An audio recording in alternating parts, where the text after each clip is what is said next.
Muy buenas a todos. Mi nombre es Diemer Guillermo Lascarro Castellar. Soy el profesor de Lógica y Razonamiento Jurídico y vamos a dar la primera clase, ¿no? Entonces, esta primera clase la vamos a dividir en 4 partes. La primera de ellas, voy a hacer una presentación de mi persona para que tengan conocimiento de quién es el docente.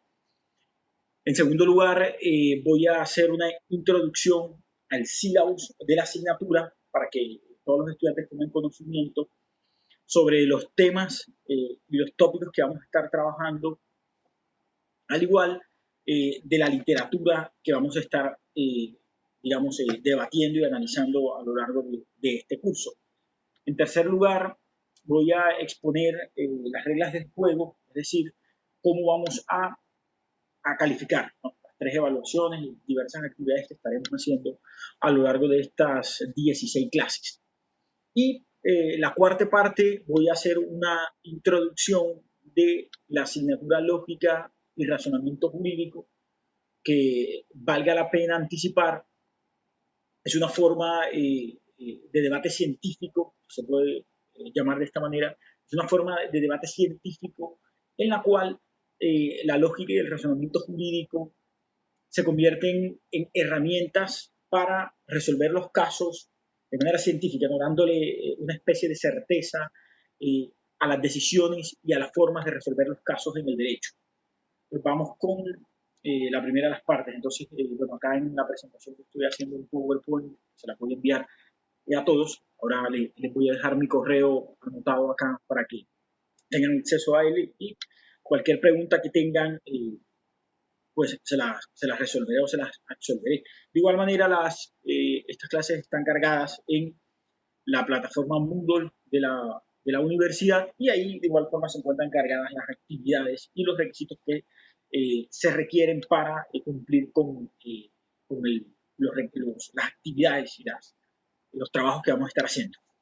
Bien, entonces les decía, mi nombre es Diemer Lascarro, yo soy abogado, soy magíster en Derecho por la Universidad Nacional de Colombia, soy docente de la Escuela de Derecho, he trabajado en algunas universidades en Colombia, trabajé como profesor auxiliar de teoría constitucional en la Universidad Nacional de Colombia, trabajé en la Universidad del Atlántico en la ciudad de Barranquilla y el día de hoy este año me encuentro trabajando en la Universidad, en la Escuela de Derecho, partiendo de diversas cátedras como la de biopolítica, biopoder, antropología jurídica, filosofía del derecho, sociología jurídica y lógica y razonamiento jurídico.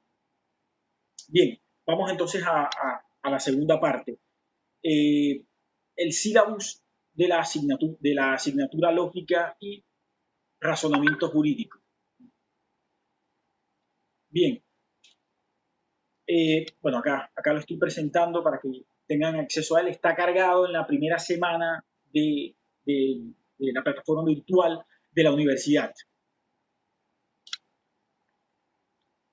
Bueno, estamos acá compartiendo el sílabus de la asignatura y pues tenemos en primer lugar la justificación que se hace de la asignatura.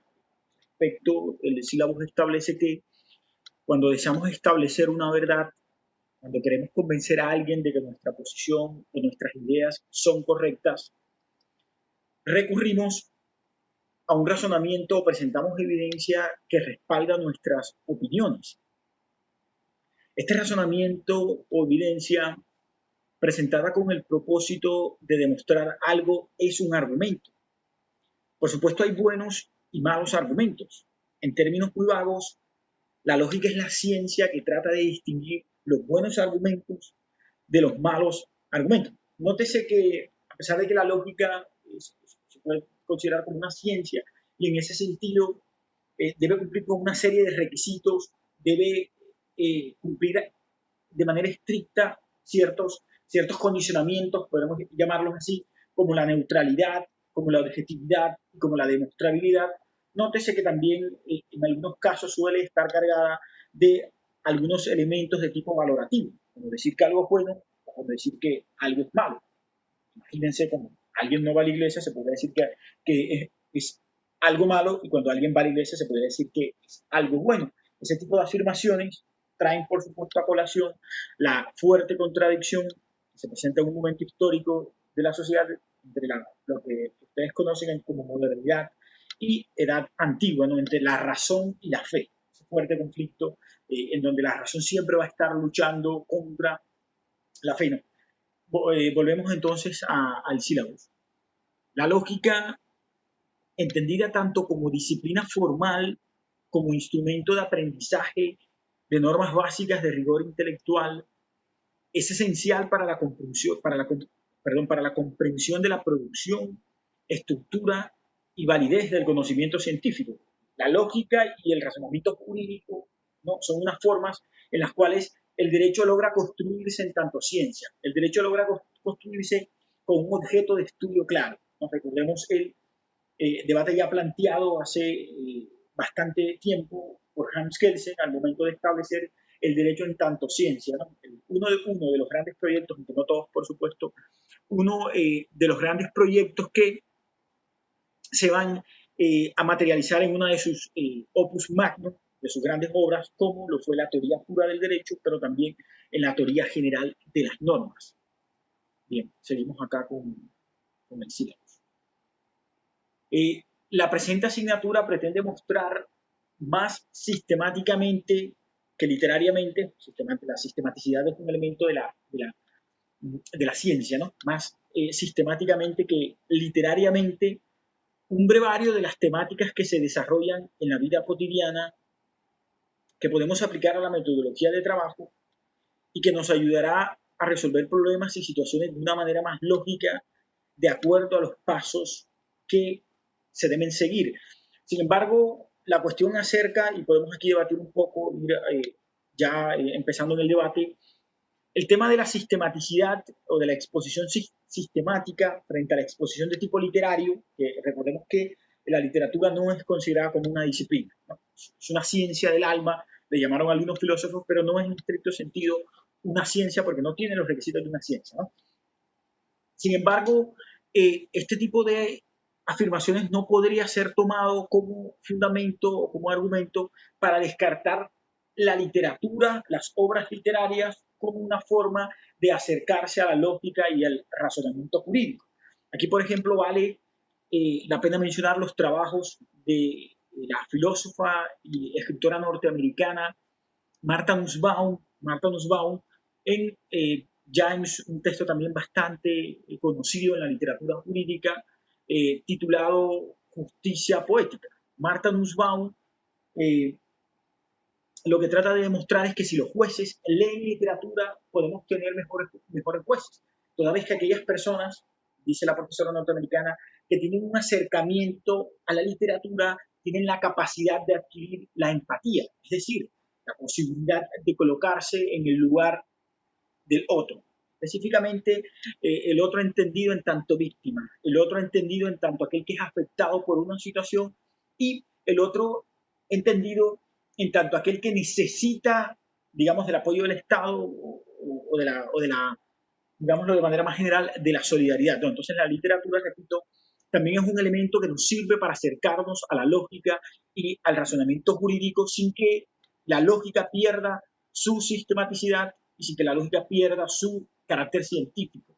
Vamos, de hecho, a trabajar en algunas de las semanas que ya están cargadas en Moodle. Vamos a ver la relación entre derecho y literatura y vamos a ver cómo obras como Sófocles, como Antígona, y algunas obras de la filosofía clásica, ¿no?, del pensamiento griego clásico, nos sirven como elementos para acercarnos a la comprensión de la lógica. Entonces, esta cuestión de la literatura en tanto disciplina que sirve para entender fenómenos jurídicos y en particular la lógica y el razonamiento jurídico. Bien, continuamos. El ejercicio del derecho implica que se adquieran herramientas para la argumentación y contraargumentación de discursos orales y escritos, pues se busca la solución de los conflictos no por las vías violentas, sino mediante la persuasión, alegando las mejores razones. Por ello se hace necesario que el estudiante de Derecho maneje el concepto de argumentación y conozca su utilidad práctica. vale la pena detenernos rápidamente en la cuestión de la argumentación y en la cuestión de la contraargumentación. Cuando ustedes vean las asignaturas de derecho procesal, procesal penal, de manera general, de derecho procesal, se van a encontrar que cuando uno está en la instancia del juicio, parece que el derecho es un proceso, ¿no? Se presentan las pruebas, incidentes, etcétera, etcétera, y finalmente se da un juicio, ¿no? Donde el juez va a dictar una sentencia. Es importante este tema de la argumentación y de la contraargumentación porque es el escenario en donde se le permite a las partes, en el caso del proceso penal, al fiscal, al defensor, del Ministerio Público, para intervenir. La Fiscalía hace sus alegatos, presenta sus testigos, presenta su teoría del caso, ese es el nombre técnico, es decir, expone su argumentación. Luego, después del ritual propio del derecho, el juez le concede la palabra, a la contraparte, a la víctima, para que la víctima haga su contrainterrogatorio, para que la víctima contrainterrogue al testigo, contrainterrogue a aquel que está declarando en contra de el capturado o en contra del acusado, también depende de la instancia procesal. Bueno, esto sería en torno a la justificación de la unidad de la asignatura, es decir, cuáles son las razones que nos llevan a que la Escuela de Derecho imparta la cátedra de lógica y de razonamiento jurídico. Entonces aquí tendríamos varias razones. Vámonos ahora al objetivo general de la asignatura.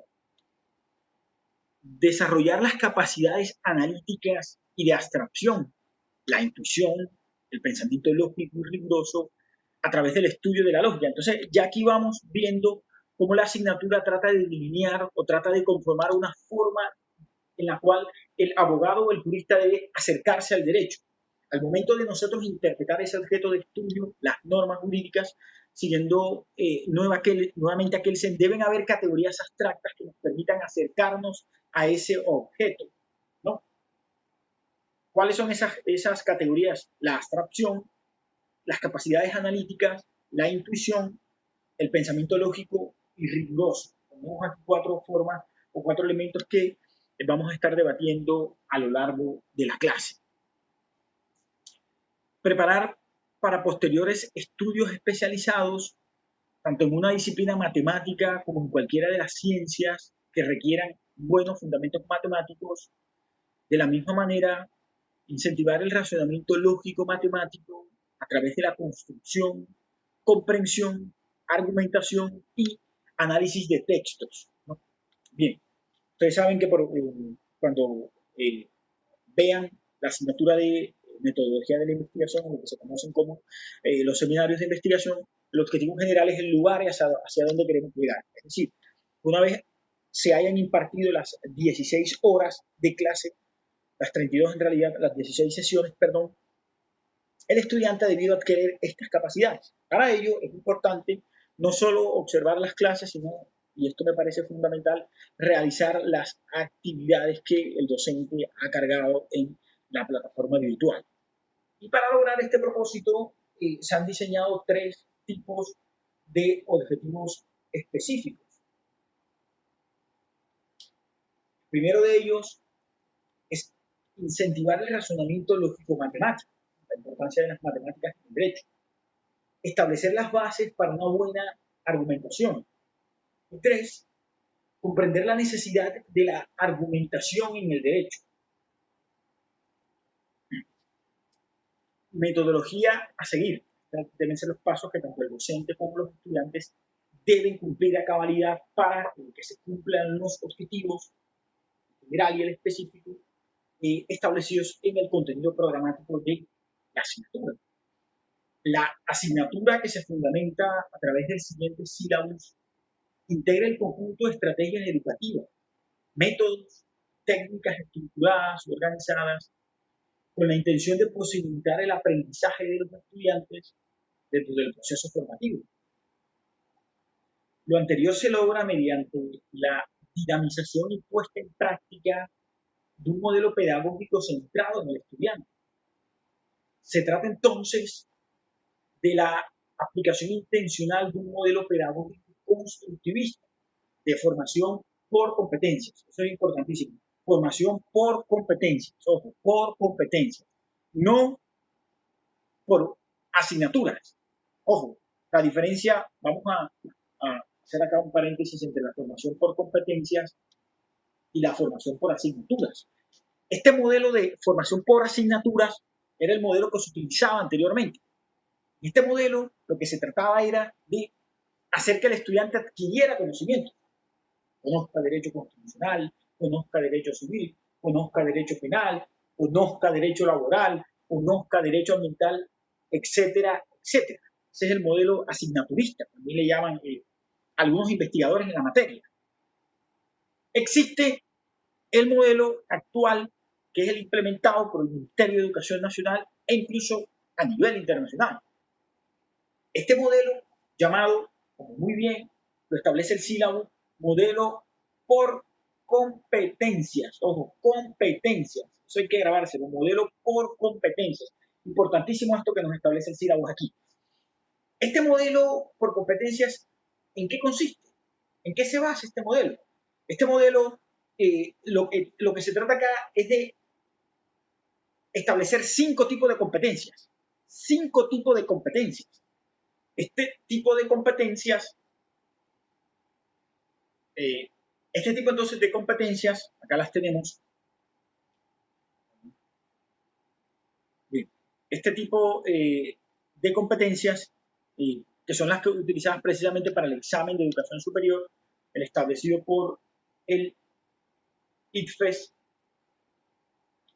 tiene como objetivo medir las competencias, el desarrollo de competencias de quienes están próximos a recibir el título de abogados de las diferentes facultades de Derecho.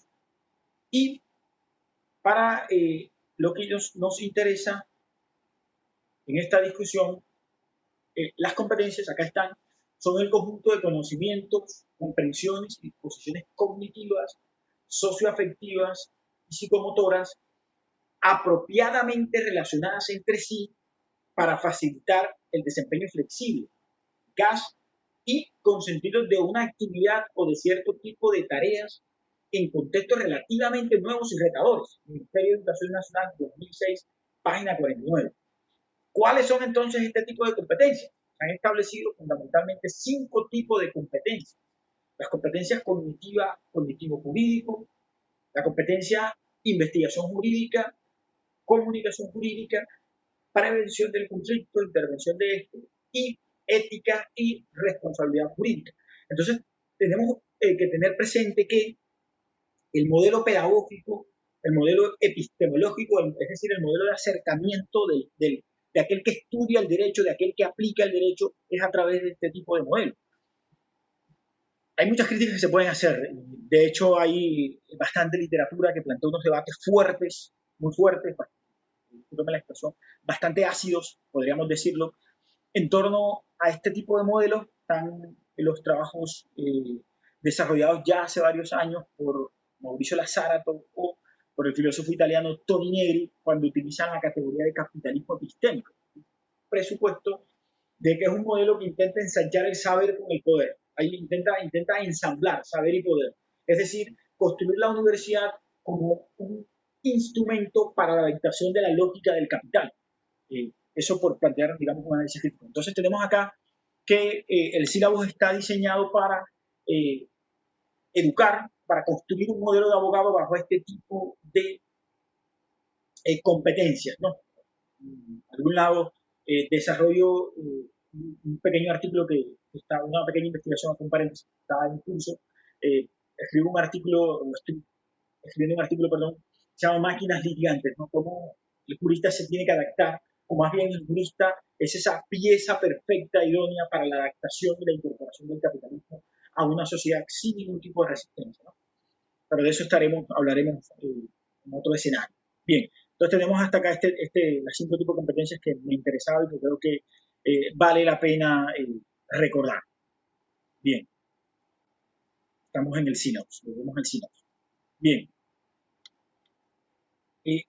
lo anterior se logra mediante la dinamización y puesta en práctica de un modelo pedagógico centrado en el estudiante. Se trata entonces de la aplicación intencional de un modelo pedagógico constructivista de formación por competencia. Acuérdense las 5 tipos de competencias que les acabo de presentar: cognitiva, investigación, reflexión crítica y ética. Bien.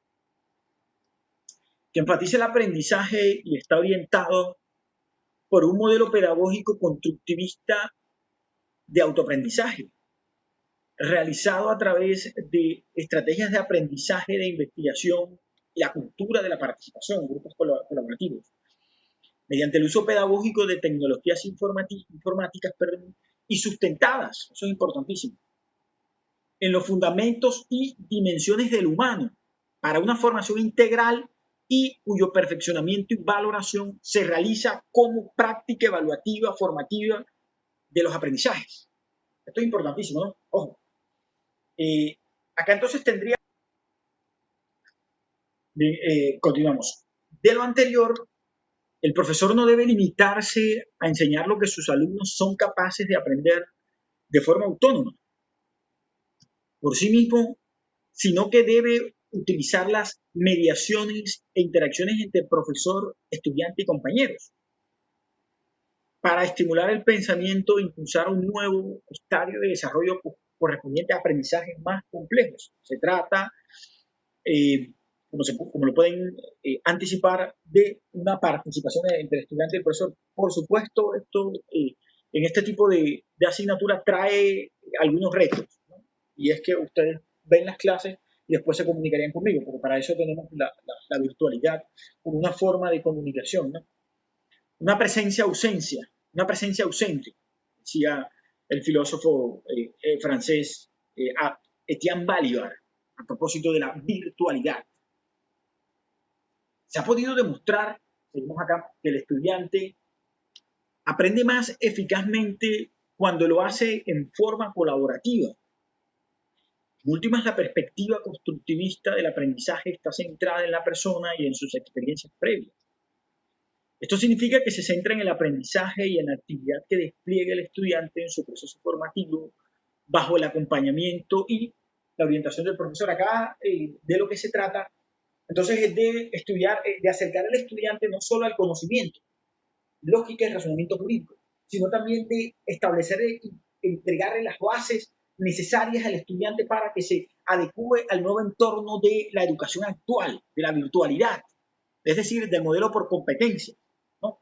Construir al jurista. Vamos a construir juristas, estamos construyendo juristas. Los juristas no se construyen a sí mismos, la universidad los construye. A propósito del concepto de libertad. Yo decido cómo formarme o las universidades me forman a mí. Si la segunda hipótesis, es decir, si las universidades me forman en tanto jurista, yo no tengo libertad ni siquiera de pensamiento, ¿no? Sino que soy construido, ¿no? Como un objeto. Siguiendo la metodología planteada, el docente utilizará el método denominado aprendizaje basado en problemas, los ABP, de los cuales ya ustedes han tenido diversos acercamientos, a través del cual se plantearon casos que representen problemas con el fin de que el alumno, por medio de la investigación, pueda resolverlos con el seguimiento del profesor y desarrollar temas del curso, ¿no? Lo que se pretende acá fundamentalmente es la participación del estudiante, que el estudiante construya el conocimiento, que en ese debate acerca del derecho, acerca de las formas de resolver los problemas jurídicos, el estudiante pueda aportar, el estudiante pueda construir su punto de vista, Importantísimo eso también. Por otro lado, dependiendo del tema a tratar y del criterio docente, algunos temas podrán desarrollarse de manera virtual, bueno, en este caso todos, ¿no? Por supuesto. Esta parte, pues ya aquí habría que hacer la especificidad de que estamos en una situación muy particular. En ese sentido, temas propios de la asignatura podrán ser desarrollados de manera virtual a través de blogs y otros foros virtuales para que puedan ser compartidos y debatidos con estudiantes y docentes de otras universidades a nivel nacional e internacional de acuerdo a los convenios establecidos. Aquí vamos a estar invitando a varios profesores en lo que se conocen como las clases espejo, profesores de otras universidades. Características del curso. El curso se caracteriza por realizar ejercicios prácticos de cara a la argumentación, contraargumentación, discurso argumentativo, entre otros.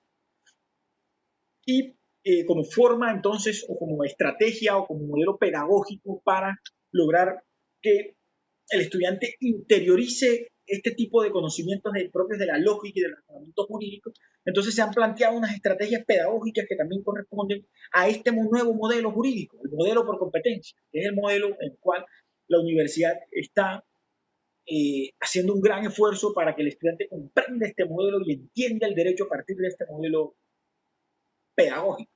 Estrategias pedagógicas a implementar. Vamos con esta parte del sílabo importantísima también.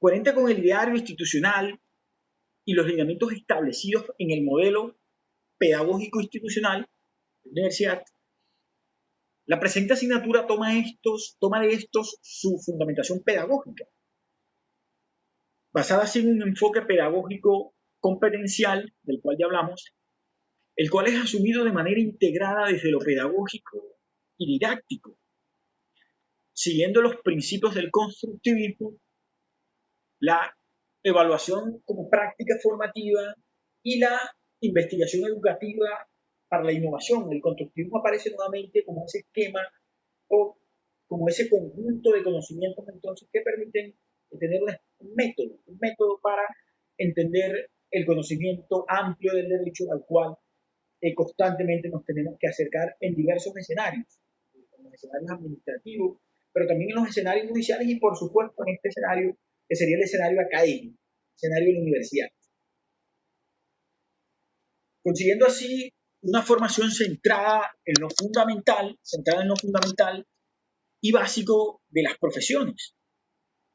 Asimismo, en la comprensión científica y sociohumanística de procesos, técnicas y tecnologías propias del área profesional específica de formación, así como rutas de énfasis, de profundización interdisciplinar o investigación en el campo específico del profesional.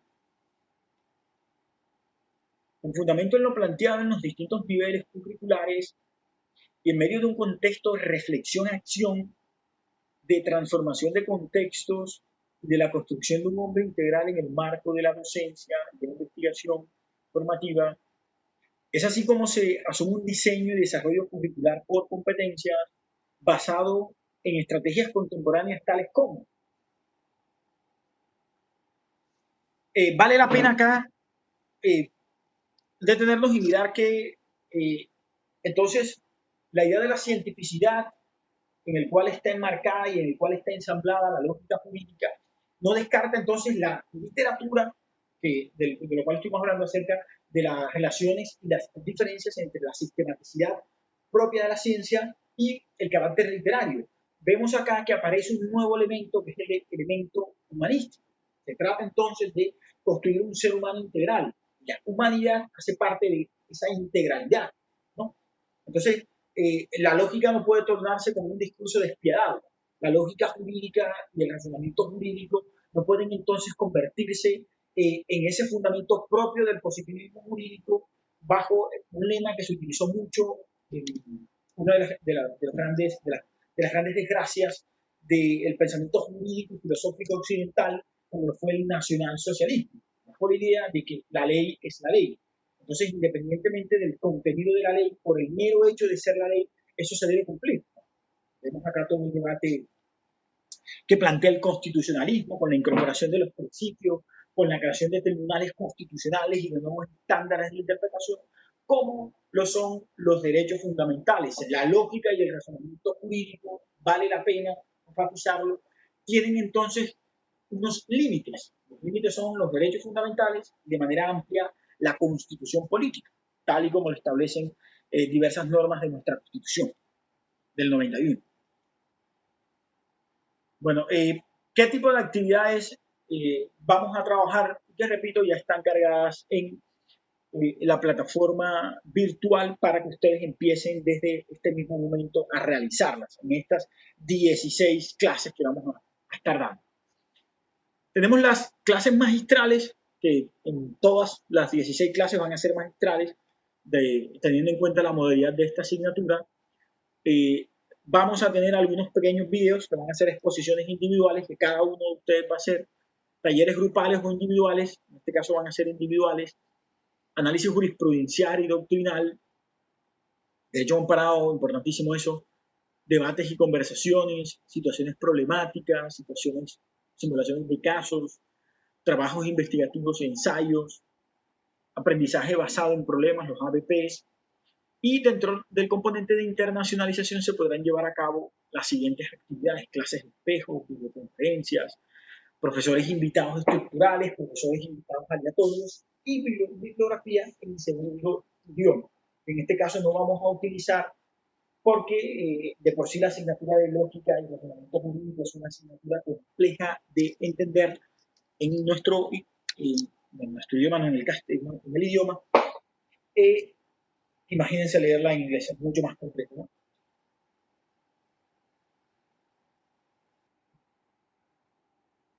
Ya en lo que tiene que ver con las competencias genéricas que se adquieren en la unidad de estudio, pues tenemos esencialmente tres tipos de competencias: el razonamiento analítico y sintético, el pensamiento crítico, el razonamiento de manera general, la argumentación y la interpretación, por supuesto, jurídica, ¿no? Nótese que habrían aquí tres tipos de conceptos que son importantísimos diferenciar: el razonar, el argumentar y el interpretar, ¿no?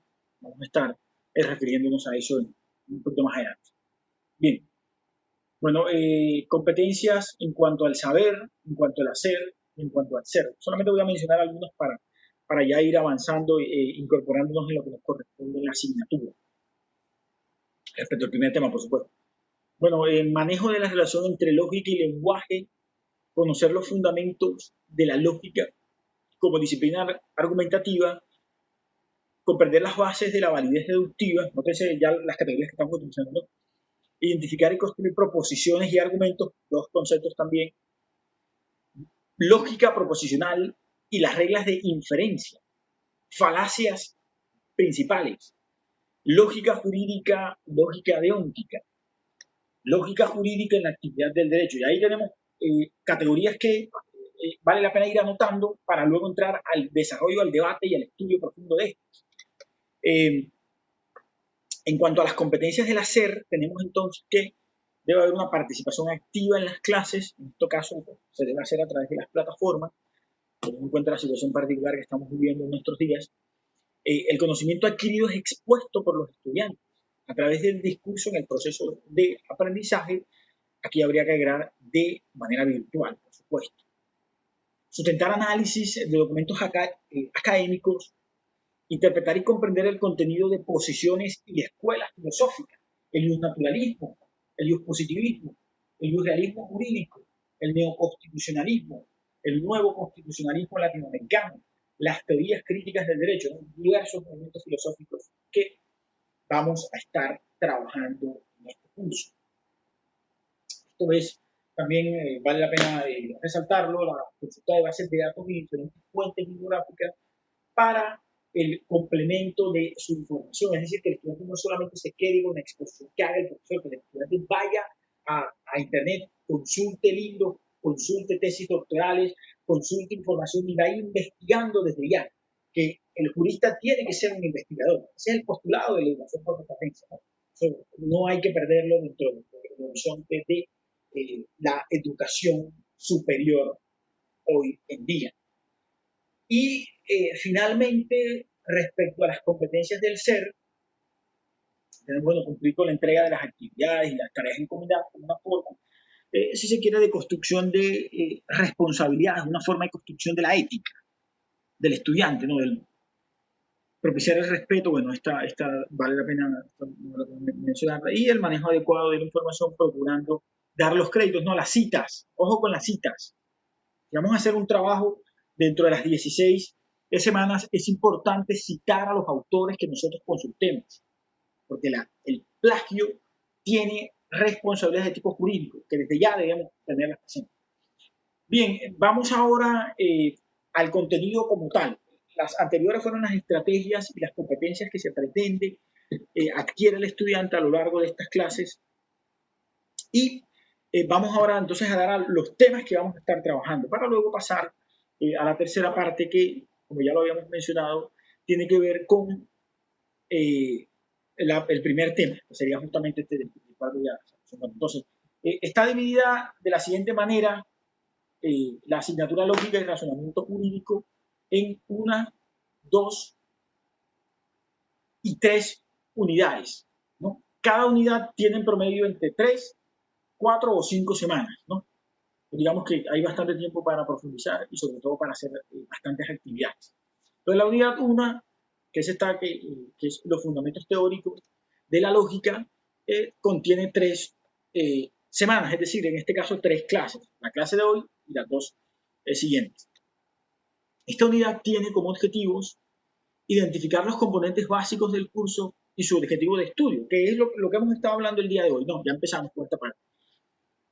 Contextualizar la disciplina argumentativa de la lógica, voy a hacer eso el día de hoy, y describir la relación entre lógica y lenguaje, de tal forma que la lógica se expresa a través del lenguaje, pero también se expresa a través de la matemática, ¿no? Hay un tipo de lógica que es utilizada, que es la lógica nodal. Hablaremos un poco de ella. Bien, los temas, que son esencialmente 3, en cada clase vamos a trabajar uno. Introducción al estudio de la asignatura, el objeto de estudio, qué es lo que estudia la lógica, de qué se encarga de estudiar la lógica, cuál es su objeto de estudio. La 2 tiene que ver con la pregunta de qué es la lógica, una cuestión neta y eminentemente conceptual, un breve recorrido por los diferentes autores, como Kant, como Hegel, como Leibniz, por ejemplo, como Yering, Walluchot, Alexi, Kelsen, Juan Abelardo Hernández Franco, entre otros autores que han sido tal vez algunos de los expositores más importantes de la lógica en un sentido clásico, pero también de los debates de la lógica que se plantean hoy en día. Bueno, respecto a las competencias, creo que ya sobre eso hemos hablado bastante, creo que no vale la pena. La segunda unidad tiene 4 semanas, en este caso, por supuesto, 4 clases, ¿no? Que es lógica moderna y validez deductiva. La validez deductiva. Los objetivos de esta unidad son: 1, describir los fundamentos de la lógica. El segundo objetivo es abordar los temas centrales de la lógica proposicional y del lenguaje simbólico. La tercera tiene que ver con revisar los presupuestos teóricos que permitan la transición de la lógica formal deductiva hasta el derecho, ¿no? Cómo el discurso de la lógica es empleado ahora en el derecho, cómo es trasladado, ¿no? cómo se conectan esas cuestiones. Los temas son 5: principios elementales de la lógica, lógica de juicios, el reconocimiento de proposiciones y argumentos, lógica proposicional, representación de un lenguaje lógico, cálculo proposicional, reglas de inferencia, falacias formales y finalmente presupuestos para una lógica jurídica, la lógica de los predicados y cuantificadores y el dilema de Jorgensen. Y la tercera unidad, sería la última, tiene que ver con la lógica del derecho, con la unidad más extensa, ¿no? Va de la 11 a la 16, ¿no? El aterrizamiento de la lógica en el marco del campo jurídico.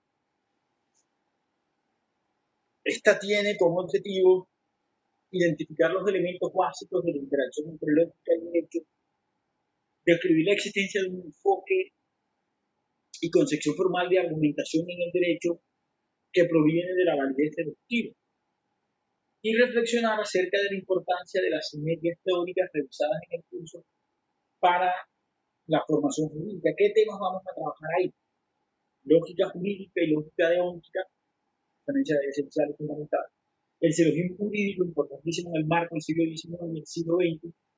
Otras formas de argumentación en el derecho y la importancia de la lógica en el derecho y en las decisiones judiciales. Acá tenemos alguna bibliografía que vamos a trabajar, y vale la pena resaltar a los trabajos de Eduardo Murgin sobre lógica deontológica, un profesor de Argentina, perdón, también los trabajos de Alexis, entre otros, ¿no?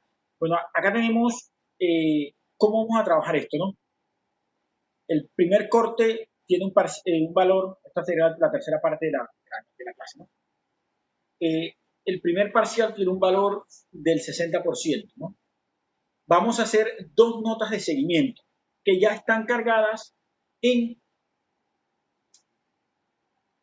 las 16 semanas de la asignatura. Entonces vamos a tomar el 60% del parcial que va a ser escrito y el 40% 20 y 20, que son cada trabajo, cada ensayo que coloquemos vale 20 y 20%, conformando el 40%, por supuesto. El parcial escrito vale nuevamente, este sería el 35%, 60% vale el parcial y el restante vamos a hacer dos actividades. Y con el tercer corte también lo mismo, 60% y el otro restante, 40%, lo vale las dos actividades. En total vamos a hacer 6 actividades a lo largo del curso, más 3 parciales, ¿no? Más las 16 clases, por supuesto. Bien, bueno, esto fue entonces la tercera parte de la clase del día de hoy. Vamos con la cuarta y la parte final, que es por supuesto más importante. Quedan una hora de clase más. Tenemos suficiente tiempo para debatir, ¿no? Bien, entonces acá tengo la plantilla de la presentación de la clase del día de hoy. Yo se las voy a... esto también está cargado, perdón, en el campus virtual. Ustedes pueden acceder a las 16 plantillas, a las 16 presentaciones que ya yo elaboré previamente para esta clase y pueden acceder a ella, al igual que he cargado muchísima literatura en el campus. Tienen para leer todo lo que quieran. Bien, entonces vámonos con la primera clase que tiene que ver con los fundamentos teóricos de la lógica, ¿no? Y aquí, en este caso, de lo que se trata justamente es entonces de entrar en el estudio de la lógica y el razonamiento jurídico.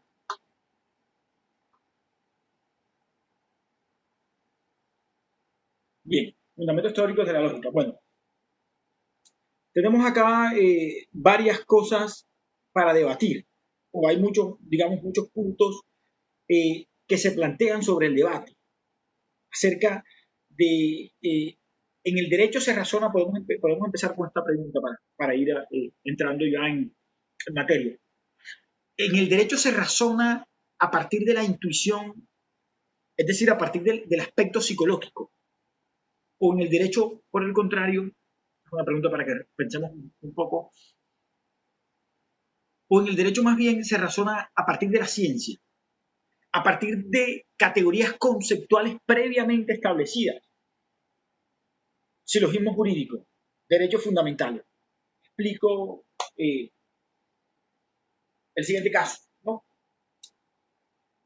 Cuando decimos que los animales tienen derechos, hacemos la pregunta, formulamos el interrogante, los animales tienen derechos, cuando los jueces, cuando los juristas o los operadores jurídicos o todas aquellas personas que tienen algún contacto en relación con el derecho se enfrentan a este interrogante, ellos lo hacen de manera intuitiva, sería una posición más del lado de la psicología, o ellos utilizan categorías conceptuales científicas que sería entonces el tema de la lógica.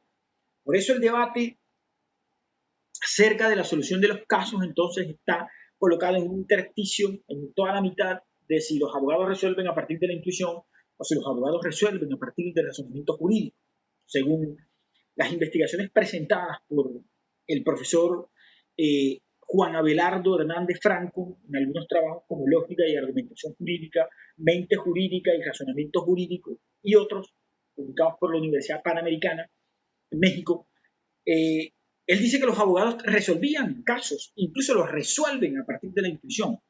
¿Cuándo quiere decir esto un desprecio frente a la lógica o un abandono de la lógica como forma de interpretación y de resolución de los casos? Entonces, la síntesis de Juan Abelardo, que es un profesor que vale la pena que miremos y que estudiemos, que tiene muchos trabajos interesantísimos y extensos sobre lógica y razonamiento jurídico, y que vamos a trabajar a lo largo de estas clases, dice entonces más o menos lo siguiente. Parece que el razonamiento jurídico al orden de la lógica o al orden de la intuición, que es básicamente la pregunta que me estaba formulando, ¿no? Y sobre esto entonces se pueden encontrar distintas respuestas que emergen para contestar la pregunta. Se pueden tener algunos antecedentes, ¿no? Pero lo fundamental es que este problema nace en el marco del siglo XVII, época en la que autores como Francis Bacon, René Descartes y John Locke buscaron una nueva forma de razonamiento frente a la tradición silogística postulada por la filosofía clásica aristotélica, ¿no? Entonces tenemos que con Aristóteles se inaugura la lógica del silogismo, pero en el inicio de la modernidad, siglo XVII, XVIII, ya algunos pensadores de la filosofía, como los que acabo de mencionar, como Francis Bacon, René Descartes y John Locke, estaban postulando otra forma de razonamiento diferente al de la lógica aristotélica del silogismo. Sus obras prácticamente integran un programa de desaristotelización del pensamiento, es decir, de desprenderse de la forma del pensamiento aristotélico y buscar otra forma de razonamiento distinta al silogismo. Premisa mayor, premisa menor, conclusión. El que matare a otro incurrirá en prisión de 13 a 25 años. Premisa general. Pedro mató a Juan. Premisa menor. Como la premisa menor, Pedro mató a Juan, se encapsula, se encuadra de manera precisa, de manera lógica, de manera racional, de manera clara en la premisa mayor, el que matare a otro, lo que tenemos que hacer es una deducción. Pedro debe ir a la cárcel porque mató a Juan. Estos tres autores entonces tratan, como se pueden dar cuenta, de desaristotelizar el pensamiento, y esto va a tener unas implicaciones muy significativas para el campo del pensamiento jurídico moderno. Propondrían reemplazar con el juicio de la razón común al término que en el modelo de razonamiento silogístico desempeñaba un valor claro, que era, por supuesto, el modelo aristotélico. Buscaban Bacon, Descartes y Aristóteles entonces sustituir el razonamiento que partía de la sustancia por el raciocinio, el reemplazo de la sustancia por el raciocinio, a partir de las relaciones y los fenómenos. En otras palabras, pretendían sustituir demostración por comprobación, dos conceptos esenciales, ¿no? Hay un trabajo de un autor que, bueno, ha recibido muchas críticas desde el ámbito de la filosofía, ha recibido algunos cuestionamientos desde el punto de vista del origen de la sociedad, porque también escribió algunos trabajos sobre historia y sobre sociología, ¿no? Que fue el pensador Christian Wolff, escribe con W, Christian Wolff, bueno, en alemán se usa Wolff, Christian Wolff, que son avances del conocimiento, un trabajo publicado en el año de 1704. ¿No? Acá tengo algunas anotaciones que las he pasado de mi libreta y las he anotado en algunos documentos en Word, los tengo acá en el... Y esto también se los he cargado en la plataforma virtual para que ustedes tengan acceso y tengan más información, para que puedan leer más, para que lean todo lo que puedan en esta vacación. Bien, Christian Wolff en este trabajo argumenta que la filosofía moderna inició abiertamente un enfrentamiento contra la tradición aristotélica, que dominaba el mundo cultural y científico del Occidente. Es que la modernidad y el origen de la lógica moderna implicaban necesariamente dejar atrás no solo la Edad Media, sino también el pensamiento griego, aunque por supuesto ya en la filosofía del idealismo alemán, de Hegel, de Marx, de Fichte, por ejemplo, hay un renacer digamos, de cierto tipo de filosofía griega, ¿no? Pero eso es otra cuestión, ¿no? El filósofo inglés, conocido muy bien por ustedes, John Locke, entre otras cosas el segundo tratado sobre el gobierno civil y cartas sobre la tolerancia, sostenía que de la retórica y de la lógica aristotélica solo podían obtenerse escasas ventajas, ya que por experiencia, cita John Locke, comillas, nunca había visto a nadie aprender a razonar bien o hablar con elegancia estudiando las reglas que esas ciencias pretendían estudiar. Dice John Locke en el Tratado sobre el Entendimiento Humano, página 155. John Locke Consideraba que el buen razonamiento, ojo, ya que se está conformando la idea de un buen razonamiento, se fundaba en la teoría de los predicamentos o los predicados, sin atender a modo o figura alguna. Cito nuevamente a John Locke. Dice, comillas, el gran arte y la perfección soberana de una disputa lógica es que jamás el contrario se contente con una respuesta, que jamás el adversario se convenza de un argumento.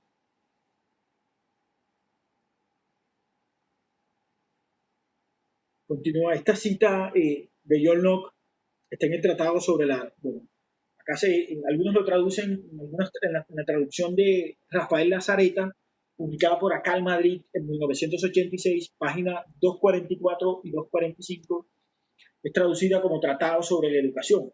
Pero algunos autores, un profesor argentino que se me escapa el nombre, lo traduce como el Tratado sobre el Entendimiento Humano, pero también puede traducirse como Tratado sobre la Educación.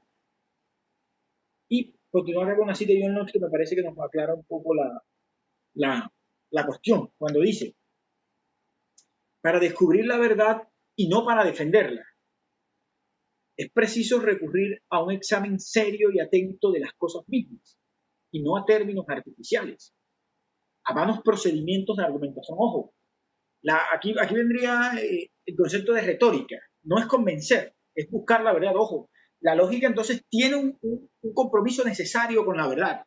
La lógica tiene un componente ético que es precisamente la búsqueda de la verdad, no es convencer. No es convencer. Recordemos al filósofo alemán que escribió 16 estratagemas para tener la razón, o el arte de tener siempre la razón. Arthur Schopenhauer. Una estratagema no es más que una forma de convencer al otro así no tengas la razón. En algunos casos Schopenhauer, en una de estas 16 estratagemas, decía, bueno, si estás debatiendo con alguien y ya no tienes más nada que decirle, oféndelo para que esa persona se ponga eufórico, no pueda pensar y ganes el debate. Pero no se trata de estratagemas, se trata de establecer un contenido o una relación entre la verdad, la ética y la justicia, ¿no? Y no cualquier cosa. Locke en ese sentido era un tipo bastante serio, ¿no? Continúo con la cita de John Locke. El formalismo lógico conduce menos al descubrimiento de la verdad que el empleo sutil y sofístico, dice Locke, de las palabras equivocadas. Ahora bien, de todas las maneras de hablar, esta es la menos útil. Se está hablando a la retórica del silogismo y la más desagradable. Y no hay nada en el mundo que menos convenga a un caballero o a un amigo de la verdad. Los caballeros. Bien. Como se pueden dar cuenta, Locke entonces asume aquí que la verdadera formación o la correcta forma del razonamiento general, más adelante del razonamiento jurídico, se adquiere por otras formas ajenas a los modos y a las figuras de la vieja forma lógica clásica aristotélica del silogismo jurídico, por supuesto. Sobre todo creía que la fuente maestra de la educación mental se encontraba en la literatura. Ojo, volvemos entonces acá a la fuerte confrontación entre ciencia y literatura. Que la literatura, aquí viene una crítica que se le hace a la literatura, es que la literatura no sirve para nada, ¿no? Entonces hay que desecharla como construcción de humanidad. Pero precisamente es la literatura lo que nos conecta, ¿no? Mantiene siempre pendientes de ese carácter humano propio del ser que debemos trabajar, ¿no? Bien, además del filósofo inglés importantísimo John Locke, también encontramos a Leibniz. Leibniz considera que el conocimiento estrictamente jurídico, ya Leibniz comienza un poco a aterrizar en algunos de sus trabajos, ya comienza a aterrizar en el caso del derecho. Me estoy refiriendo a un trabajo de Leibniz fundamental para el estudio de la lógica que nosotros vamos a estar mirando, la traducción de 1960, El derecho y la equidad, ¿no? La traducción es de un profesor muy conocido en México en la década de los 80 y de los 70, Eduardo García Maínez, de la Universidad UNAM de México. 1960, Derecho y la justicia. Bien, Leibniz, que trae las consideraciones de la lógica a la lógica jurídica y ya no a la lógica general o a la lógica abstracta o a la lógica clásica aristotélica. No. El objeto de estudio de la lógica debe tener una justa concordancia, dice Leibniz, con las conductas entre los individuos y la ejecución de los mismos. La concordancia entre las conductas de una relación será verdadera independientemente de quién la haya realizado. La idea de la neutralidad propia del pensamiento occidental, no propia también del derecho. No importa quién esté resolviendo el caso. El juez adquiere y consigue la neutralidad. Ojo, el juez adquiere y consigue la neutralidad. Por acá tengo algunas citas de lo que les estaba justamente leyendo. Bien. Leibniz entonces considera que la teoría del derecho es el número de aquellas que no dependen de experimentos. El derecho no depende, sino de definiciones. No de lo que muestren los sentidos, sino de lo que demuestra la razón. Ojo, no puede ser intuición, no puede ser la intuición, tiene que ser la razón. Ese es el postulado de Leibniz. Los abogados, los juristas, resuelven los casos no siguiendo la intuición, sino siguiendo parámetros científicos, como por ejemplo, cuando Leibniz dice no dependen de experimentos, sino de definiciones. No de lo que muestran los sentidos, sino de lo que demuestra la razón. Ojo con ese postulado. El desplazamiento de la psicología, la aparición de la razón. En el caso de Leibniz y también de diversas maneras en el caso del filósofo John Locke. Son, por así decirlo, de derecho y no de hecho. En efecto, puesto que la justicia consiste en una cierta conveniencia y proporcionalidad, puede comprenderse que algo sea justo, aun cuando no exista alguien que pueda hacer valer la justicia. Del mismo modo que las relaciones aritméticas son verdaderas, aun cuando no hay alguien que cuente y aun cuando no haya cosa que contar. Por lo cual no hay que asombrarse de que los principios de estas ciencias tengan valor de verdades eternas, puesto que no son todas condicionales y no nos dicen que existen, sino que se sigue de ellos una verdad admitida y de existencia. ¿Qué es lo que trata de decirnos este pensador Leibniz? Leibniz lo que trata de argumentar o lo que trata de presentar este filósofo es que nosotros en el derecho tenemos que basarnos en categorías abstractas, como la justicia, como la proporcionalidad, ¿no? Y que las relaciones aritméticas, por ejemplo, son verdaderas aun cuando no haya alguien que cuente y aun cuando no haya cosa más que contar, ¿no? Categorías abstractas, ¿no? Para el derecho. Leibniz también de esta manera entonces consideraba al razonamiento jurídico, decía que era especulativo, aunque trata cuestiones dirigidas a la acción concreta. Siendo tal su naturaleza, requiere de un instrumento que le permita inferir de un modo claro, ordenado y coherente toda definición presente. Dicho instrumento es cierto tipo de lógica. La lógica es la forma entonces, repito, de comprender este tipo de cuestiones. Esto respecto a las reflexiones entonces que nos planteaba el filósofo y pensador Leibniz. Otro de los autores que son importantísimos y de los cuales vamos a estar hablando en reiteradas ocasiones, en el caso del filósofo alemán Immanuel Kant. Kant es un autor, como vemos acá en la diapositiva, que hace parte del canon jurídico, del canon de la filosofía. Es decir, es uno de los autores, tal vez uno de los autores de los filósofos más importantes en el estudio de las ciencias jurídicas. Vale la pena recordar que Kant, al igual que Hegel, otro de los autores de los cuales vamos a estar hablando, vamos a trabajar este texto, que es una muy buena presentación de la obra de Hegel. También lo he cargado en la plataforma virtual.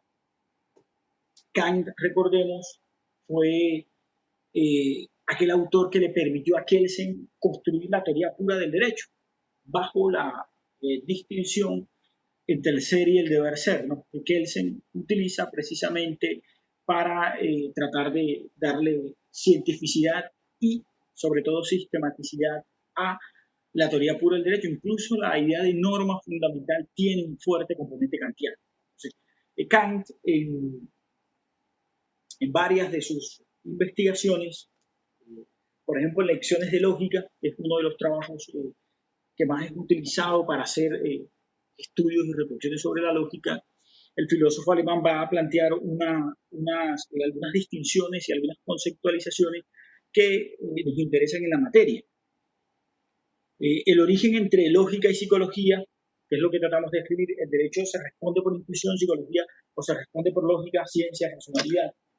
El origen de la distinción entonces entre psicología y lógica, que tanto va a influir en todos los autores del siglo XIX y XX, se encuentra en las lecciones de lógica del filósofo alemán Immanuel Kant, obra que no vio la luz en vida del autor, es decir, es una obra que se publica de manera póstuma después de la muerte de este filósofo.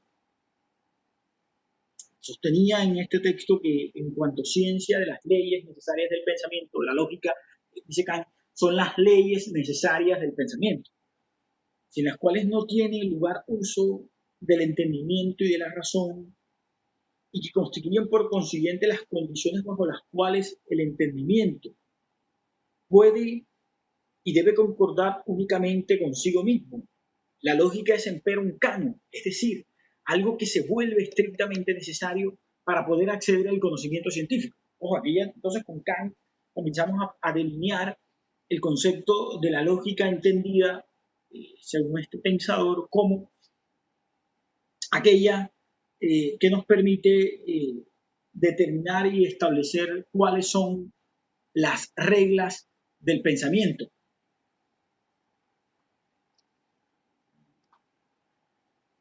Estas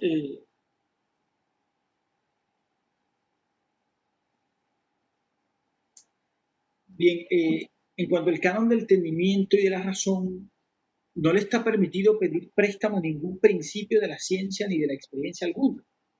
Tenía el filósofo Immanuel Kant. Las leyes de la lógica han de ser derivadas, decía Immanuel Kant, por lo tanto, no del uso contingente del entendimiento, ojo, no del uso contingente del entendimiento, sino del necesario que uno encuentra en sí mismo, la diferencia entre lo contingente y lo necesario. Algo necesario para el ser humano, por ejemplo, es el aire. Yo no puedo vivir sin el aire. Algo contingente podría ser, digamos, la ropa. No podría vivir sin la ropa. No sería la ropa comparada con el aire, la ropa sería algo contingente, algo que puede que esté o puede que no esté. Las reglas de la lógica para Kant son necesarias, deben estar siempre, para poder entender el mundo, para poder comprenderlo. Y por lo tanto deben mantenerse al margen de la psicología. En la lógica no queremos saber cómo es y cómo piensa el entendimiento y cómo lo ha procedido hasta ahora en el pensamiento, sino cómo debería proceder. No cómo procede, ojo, no cómo procede, sino cómo debería proceder. No es el ser, es el deber ser lo que le interesa. Debemos instruirnos acerca del uso correcto del entendimiento, es decir, acerca del uso del entendimiento en concordancia consigo mismo. Ya entonces con Kant comienzan a establecerse los principales elementos y las principales herramientas para entonces hablar de cuáles serían, como dice el filósofo alemán en lógica, en Lecciones de la Lógica, las leyes necesarias del pensamiento, ¿no? Podemos ir entonces acá anotando, hacer algunas anotaciones que nos van a servir entonces para las clases siguientes, de que la lógica son las leyes necesarias del entendimiento. La lógica son las leyes necesarias del entendimiento.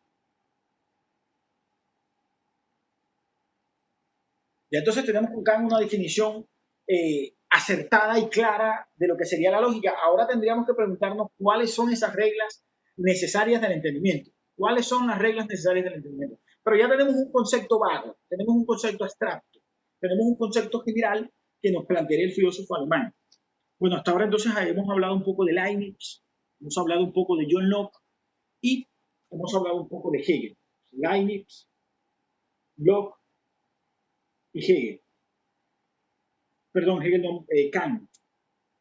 Y el cuarto filósofo que sigue en esta línea de pensamiento de la lógica, que es fundamental, es tal vez uno de los autores más complejos, a mi modo de ver las cosas, en la filosofía. Y en lógica es casi imposible comprenderlo, que es el filósofo Hegel. Yo les había dicho que íbamos a trabajar este pequeño texto de Jean-Michel Palmier, un profesor francés, que se llama Hegel, ¿no? Una pequeña introducción de su pensamiento, pero tal vez uno de los textos en donde más se puede comprender la obra del filósofo alemán. De manera rápida, ¿no? Es un texto, un ensayo muy pequeño de unas, vamos a ver cuántas páginas tiene, de unas 110 páginas muy cortas, muy breves. Un texto que se puede leer en 2 días, en un día, hasta en 2 horas se puede leer. Bien, entonces vámonos con Georg Wilhelm Hegel, se llamaba, ¿no? Hegel, anota Abelardo Franco, tampoco se aleja de la idea del predominio de la lógica por encima de la experiencia psicológica sensible, el debate lógica-psicología. Para el filósofo alemán, la lógica es definida como la ciencia de la idea pura. Ojo, la lógica es entonces la ciencia de la idea pura. Hegel entonces va a definir como la lógica, abro comillas, como la ciencia de la idea pura. La idea en el elemento abstracto del pensar. La idea en el elemento abstracto del pensar. Ojo, la lógica no piensa los objetos. La lógica piensa el sujeto que piensa el objeto.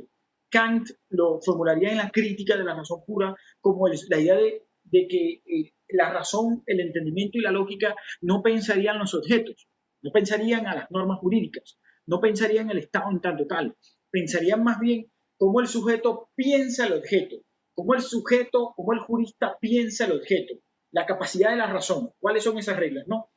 Entonces tenemos que son las reglas necesarias del entendimiento en el caso de Kant y en el caso de Hegel como la ciencia de la idea pura, la idea de la pureza tan importante en el pensamiento filosófico occidental. Bien, en el siglo XIX y en el siglo XX, nótese que empezamos por el XVI. Leibniz, por ejemplo, empezamos con John Locke, ¿no? Siglo XVI.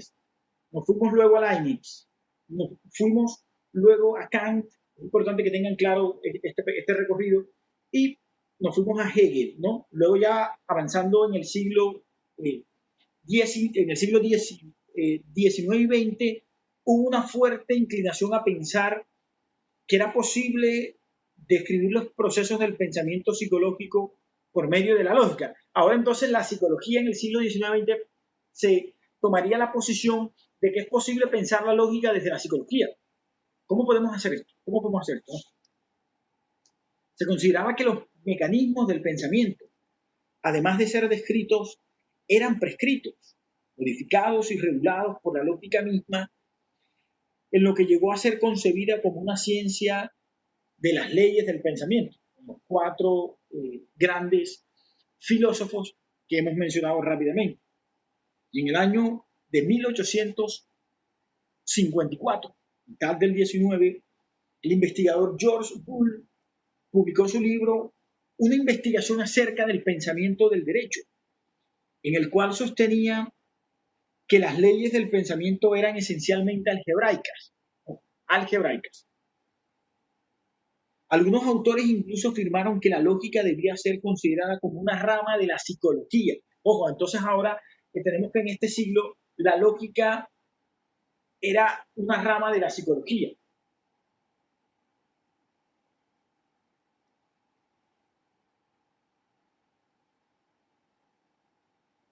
Esto lo va a sostener John Stuart Mill, un autor que ustedes estoy seguro que han escrito mucho, en un texto que es un pequeño librito que se llama Análisis contra Hamilton, contra Alexander Hamilton, el gran autor norteamericano.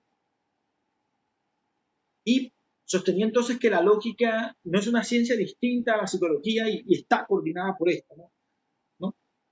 Y para ir concluyendo, Podemos decir que a mediados de 1870 y 1880, cuando la psicología nacía como una ciencia y ocupaba el lugar de las universidades, o la psicología como una ciencia, en las universidades, la psicología como ciencia, en las universidades. Un importante grupo de psicólogos apoyó esta tendencia iniciada por John Stuart Mill de vincular la lógica con los estudios de la mente. Entre ellos destacó el célebre psicólogo Theodore Lipps, con doble P, Lipps, quien considera que la lógica era una disciplina psicológica, puesto que operaba con contenidos de orden psíquico, intentando convertirlos en conocimiento. Theodore Lipps. Este hecho precisamente de que la lógica sea una disciplina particular de la psicología distingue de una y de otra con suficiente claridad, ¿no? Entonces vienen aquí otro debate que se va a plantear en el marco de esta lógica, ¿no? Esto, por supuesto, va a traer algunas críticas, va a traer algunos debates, algunos enfrentamientos en el marco de los estudios de la lógica y del razonamiento, y más adelante esto va a ser formulado, ¿no? Con el nacimiento de los estudios de argumentación jurídica en el marco de, pensaría que casi terminando la primera mitad del siglo XX, 1950, 1959, con algunos trabajos de Neil McCormick, con los trabajos de Robert Alexy y con los ensayos que ha publicado, con lo cual ha esclarecido y ha resumido muy bien la discusión. Manuel Atienza, especialmente un trabajo que se llama Argumentación Jurídica, fundamental para comprender el origen de la lógica, ¿no? Hay otro ensayo de un profesor español que se llama Juan Antonio García Amado, en donde se muestran precisamente una síntesis de estos debates que ya he mencionado: Locke, Leibniz, Kant, Hegel, Atienza, Neil McCormick, Robert Alexy. De estos últimos no he hablado, vamos a ir hablando de la ocasión. Quiero ubicarlos apenas históricamente en el marco de todas estas discusiones. Bien. La escuela de la psicología, como se autodenominó este alineamiento de Stuart Mill, asumieron la idea de que lograrían concebir un cuadro completo de los factores psicológicos del juicio, de lo bueno, de lo malo, de lo justo, de lo injusto, al completar ciertas acciones con relaciones lógicas. Entre estos autores se encuentra Karl Marbe, o Carré de Marbe, lo pronuncian algunos, quien ubicó la investigación psicológica en el campo de la lógica, en un principio estudiando la lógica y la psicología como algo profundamente vinculado. El trabajo de Theodore Lipps se llama Elementos de lógica. Bastante extenso este trabajo.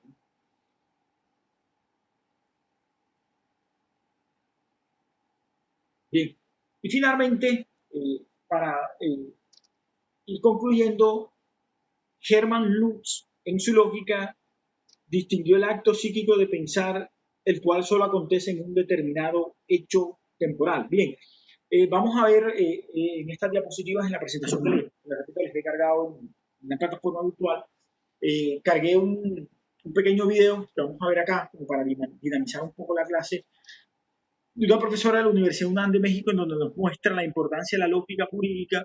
Me parece que a mí que es una breve pero importante forma de tratar de poner de presente la importancia de la lógica, la importancia de la abstracción, la importancia de los conceptos en el derecho, la importancia de la lógica como ese instrumento que permite darle credibilidad al discurso del jurista, al discurso del estudiante, al discurso del abogado, aquel que está estudiando el derecho, ¿no? Y en ese sentido, pues se torna y se vuelve profundamente importante que exista un estudio serio de la lógica jurídica.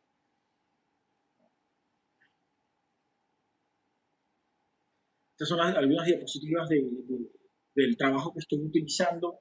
El texto que estoy utilizando es un trabajo de Juan Abelardo Hernández Franco, que es un profesor mexicano de la Universidad Panamericana que sirve como instrumento para ese ley. Entonces vamos a ver este pequeño video, muy corto, para hacer una reflexión sobre la lógica.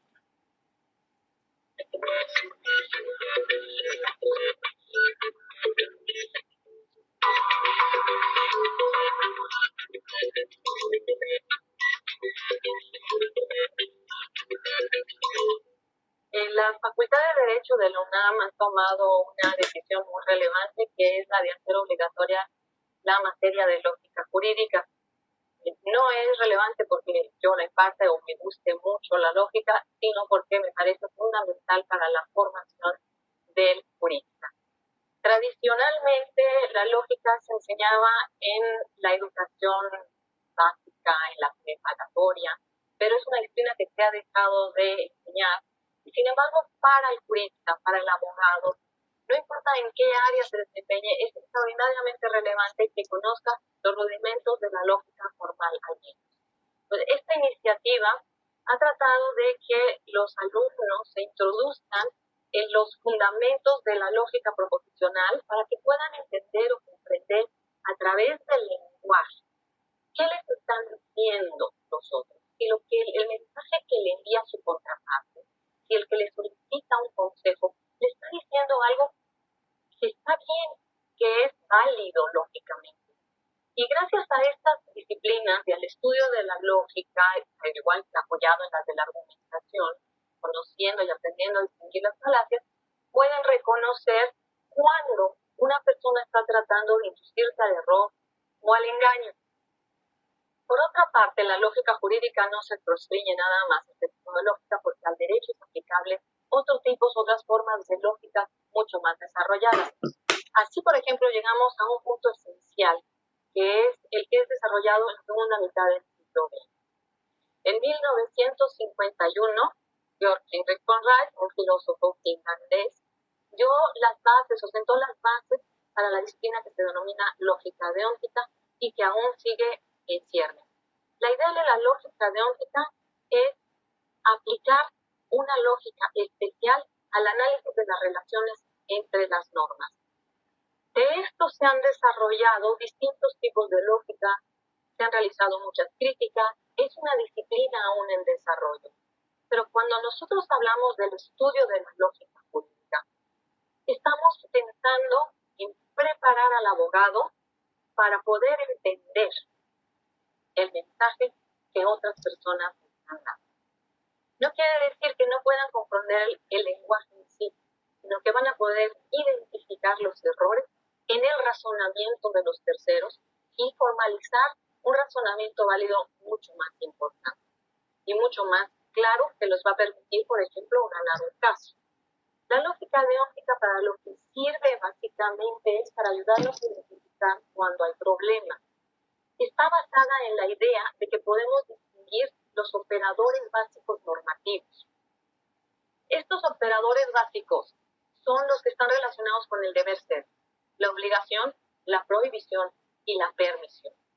A partir de esto se desarrolla lo que se llama la lógica estándar deóntica, y es el primer sistema que permite analizar cómo se relacionan estos operadores normativos. Los operadores normativos pueden estar en contradicción o pueden ser compatibles. Quiere decir que gracias a la lógica deóntica podríamos identificar un conflicto normativo. En muchos sentidos, estudiar lógica jurídica es una gran ventaja para cualquier abogado del jurídico.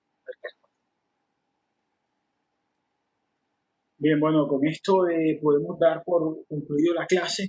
Entonces lo que hicimos fue, pues, hice una presentación muy breve mía del syllabus, pusimos algunos de los contenidos que vamos a estar trabajando, los temas, el tema de las competencias. Hicimos un recorrido muy breve, que era lo que nos correspondía en el día de hoy, por algunos autores como Locke, como Leibniz, como Kant, Stuart Mill, acerca de los conceptos que nos dimos sobre lógica. Y para ir concluyendo, para hacer un resumen final, tenemos la definición de Kant de que la lógica son las reglas necesarias del entendimiento, pero para el filósofo Hegel, la lógica es la ciencia de la idea pura, ¿no? Entonces vemos que pureza y lógica tienen una relación profundamente necesaria, ¿no? Entonces, con esto podemos dar por concluido. Nos vemos entonces en la siguiente clase.